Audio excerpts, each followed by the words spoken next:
the margin just going to be smaller. Like if you were a team that threw the ball a lot, maybe you'd win by 21, but because you run it more, maybe you win by 7 or 10. You know what I mean? Right. And same thing on the flip side too with losing a game. Like instead of losing by, you don't have those large blowouts that teams do when, like for instance, a Mississippi State or an air raid type team that's like, man, we threw 5 picks, we got blown off, doors blown Right. off.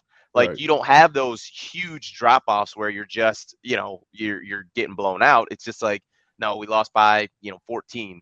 So like I said, if you got the stomach for it, that's fine. But Yeah. And if you're a not, little uneasy. And I right, can tell you myself, and I know a lot of Michigan fans, I was very uneasy last Saturday night. I was very uneasy, especially when, you know, and I had a bad feeling, when we ended the first half, we kicked the field goal. I think we went over 13-3 or something like that. I can't, my memory I think doesn't. it's 13-0 at half. I think. 13-0 or half, something like that. Yep. Anyway, Nebraska scores quickly in the first half, gets the ball back, scores again. All of a sudden, Michigan's down. Like it's just that quickly because you're not creating that separation.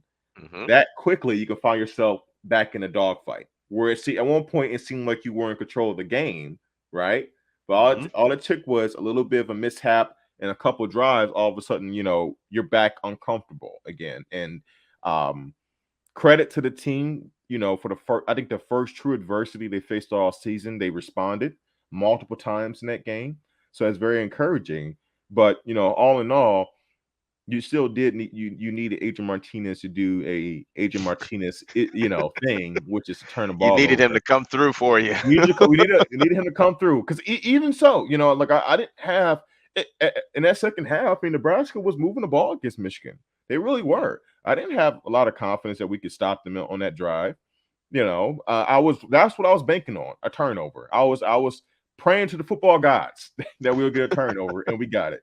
But that's tough. That's a tough way to try to win a football game. So it's just things to be aware of going forward. Michigan's been living right, man. When you're living right, the football gods they'll look Hey, out for about you. time, man. We had a lot of bad karma lately, man. You know, that's The why football Ohio gods State's are doing a little Adrian bit. Martinez. One of them going to look out for you. Yeah. you know, did you guys see his explanation? He said he thought the play stopped. Yeah. And I'm like, no, dude, you were like, they were pushing the pile. Like the play was still live. Did you guys see that? Yeah, Yeah. I heard him say that. You Yeah. gotta own it, man. It Yeah, you just got to own it. You got to play through the whistle. Shoot, Yeah. he's been playing enough football to know that. Absolutely. yeah. Well, guys, I got to check out.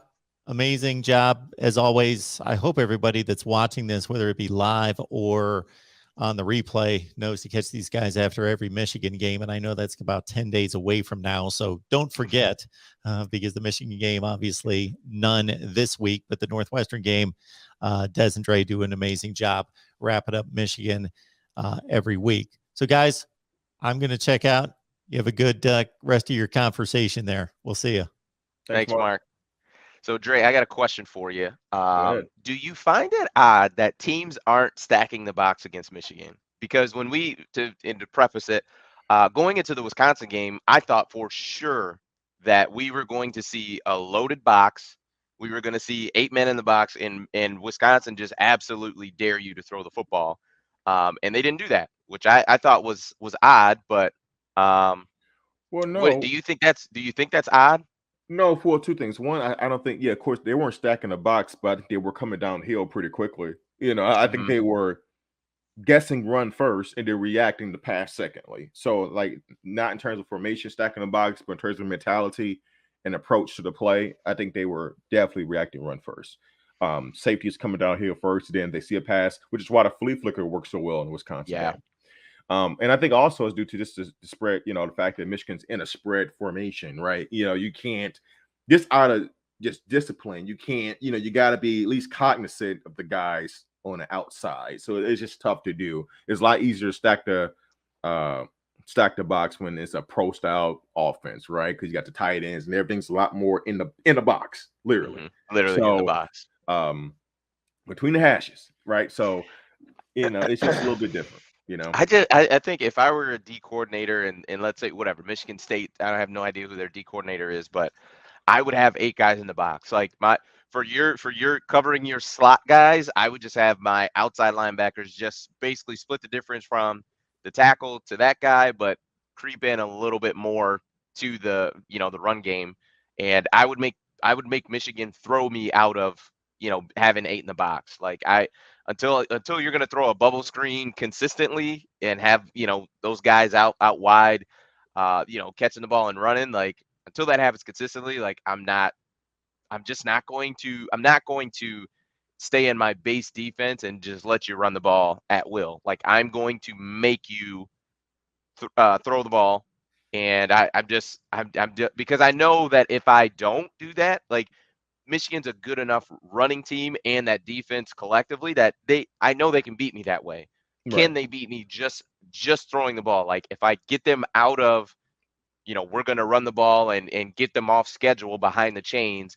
Can Cade consistently on 3rd and 7, 3rd and 6, 3rd and 8, 3rd and 10? Can he consistently convert those first downs? Yeah. No, I see your point. I definitely see your point. I think it's just more or less like the defense trying to be disciplined, and trying to avoid, gosh, the one time we do stack the box, they're going to hit us with a bubble screen. They're going to get somebody over the top, right? And you're just trying to keep that extra little safety blanket there, right? Just in case. And also, you got to give Michigan credit. They have passed the ball a whole lot more these last few weeks.